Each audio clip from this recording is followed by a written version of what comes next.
झालं. आता याला दोन्हीकडे घडी असणार आहे, म्हणजे इकडे सुद्धा फोल्ड हवाय आणि इकडे सुद्धा आपल्याला फोल्ड हवाय, म्हणजे दोन्हीकडे घडी येणार आहे, खाली पण आणि या साईडला पण. झालं एवढं.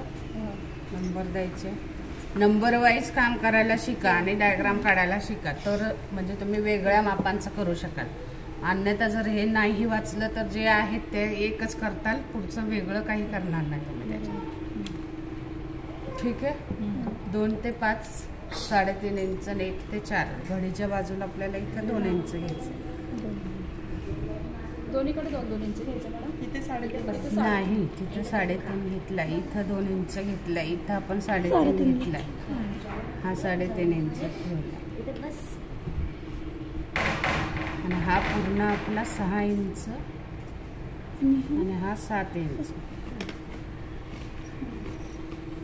हे 2 जोडणार आपण 4 ते 5. ठीक आहे. हे जोडल्यानंतर याचं आपण सेंटर काढतो. हे मोजून घ्यायचं आणि सेंटर काढायचं.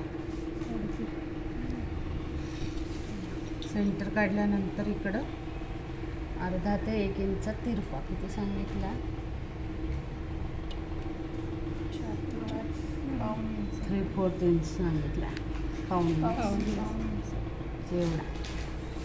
आणि हा राऊंड शेप,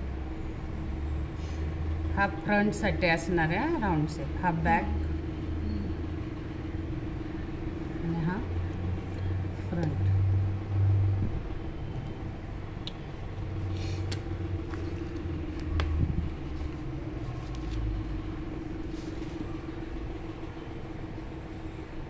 अशी असणार आहे पॅन्ट.